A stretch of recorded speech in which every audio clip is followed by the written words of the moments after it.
最近呢排好多香港老人家同埋中老中糧北上深圳玩，最中意問嘅一個問題就係：我拍樂悠卡過深圳地鐵閘機，點解會嗶嗶嗶響？係咪樂悠卡喺深圳失效咗？仲有聽講地鐵站裏面搞緊天眼嚴查大執法，連回鄉證都要即場拎出嚟兌驗。咁港人北上想0蚊搭車，到底會唔會踩坑？今日我就同大家逐層拆解呢場北上搭車誤會，講清講楚到底深圳免費搭車嘅規則係點樣合法合規做到0蚊搭車，完全唔使驚被工作人員攔住補票甚至罰款。事緣呢排喺社交平台同埋港人北上群組裏面，突然間傳出好多熱議，話深圳地鐵多個大站，好似福田口岸、羅湖口岸、深圳北站，甚至連購物公園呢啲轉車站，地鐵站內嘅工作人員加埋天眼系統，好似全面嚴查咁。一見到有長者樣貌嘅乘客行過免費通道或者刷卡入閘，一旦發現用卡異常或者無出示正確證件，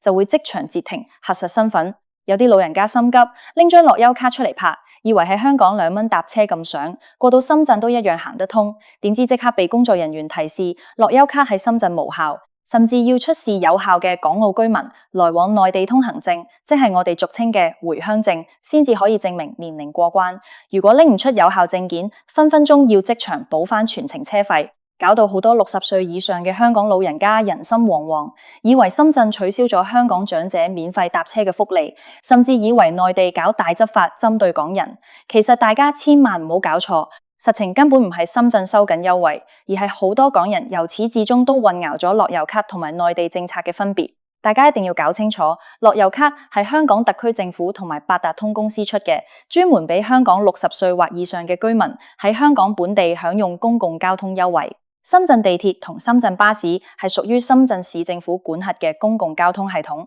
內地嘅閘機同讀卡器係根本讀唔到樂悠卡入面嘅特惠資料嘅。喺深圳地鐵站拍樂悠卡，只會當普通八達通扣錢，甚至直接提示無效，扣唔到。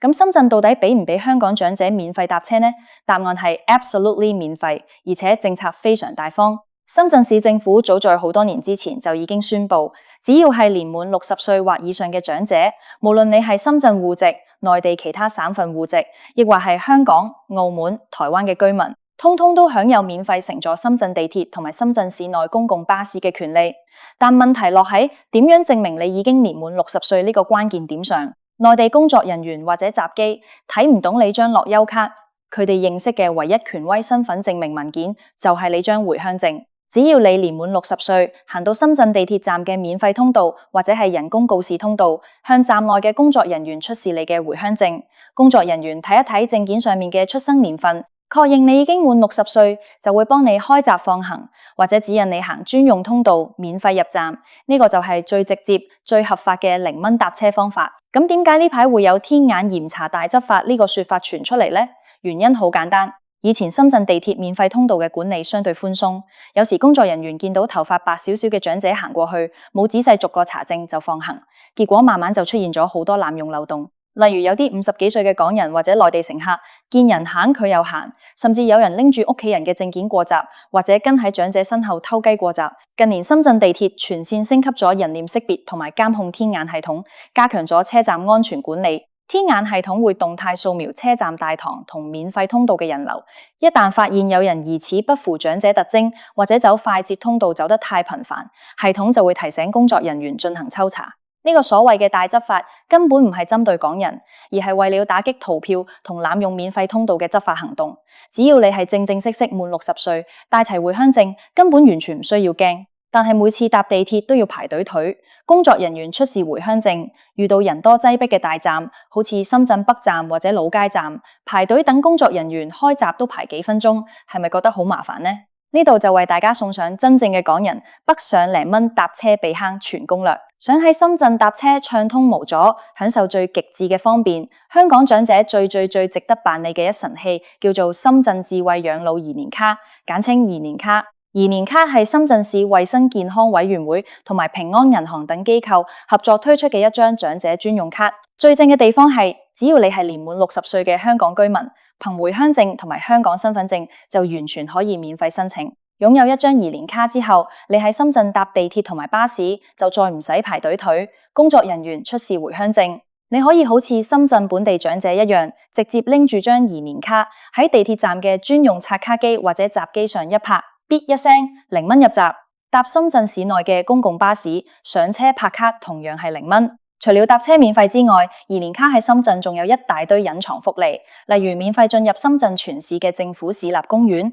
仙湖植物園、各大公立博物館、展覽館。喺深圳嘅公立醫療機構掛號睇醫生，享用優先窗口，甚至喺深圳好多社區嘅長者食堂食飯都可以享受專屬優惠補貼，可以話係港人北上消費、退休、一日遊嘅最強神卡。咁樣移年卡到底要點樣申請呢？手續其實非常簡單，大家記住以下呢個避坑辦卡3部曲。第一步，準備齊全文件，你需要帶齊香港永久性居民身份證、有效期內嘅回鄉證，以及一個可以接收內地簡訊驗證碼嘅內地電話號碼。呢點好重要，因為辦理銀行卡系統必須綁定手機號碼。第二步，選擇辦理途徑。最方便港人嘅方法係直接親身去到深圳嘅平安銀行或者中國建設銀行分行辦理。現在深圳好多靠近口岸嘅銀行分行，好似羅湖口岸、福田口岸附近嘅分行，都有專門嘅港人服務櫃台，甚至支持預約辦理。另外，如果你識得用內地手機 App，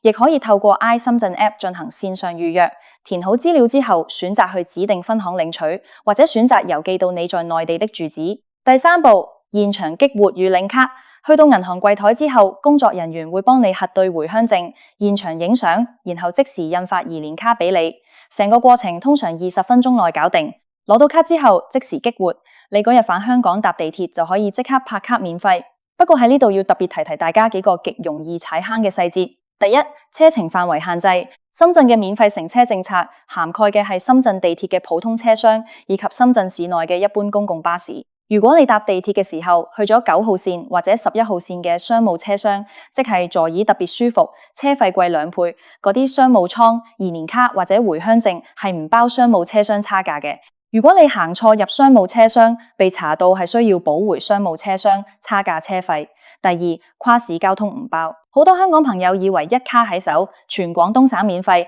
拍住卡坐地鐵去到莞心城際，或者坐高鐵去廣州、惠州，咁係唔得嘅。移年卡嘅免費交通權益只局限喺深圳市行政區域範圍之內。如果你乘搭跨越市界的巴士或者城際軌道，超出深圳範圍嘅車程就要照樣付費。第三，切勿借卡俾人用。移年卡同香港嘅樂悠卡一樣，係嚴格實名制嘅。內地地鐵站嘅監控同天眼系統非常先進，如果被發現60歲嘅老人家把移年卡借俾30歲嘅仔女或者朋友使用，一旦被抓到，不僅卡會被即時沒收，甚至會留下個人信用不良記錄，得不償失。講完長者嘅免費攻略，咁如果係未滿60歲嘅普通港人北上，又有咩搭車省錢、防踩坑嘅小貼士呢？首先，千萬唔好喺口岸站排隊買實體單程票。每次睇到福田或者羅湖地鐵站，成百個港人排長龍喺自動售票機前面換人民幣零錢買票，就覺得好浪費時間。現在深圳地鐵全面支援乘車碼，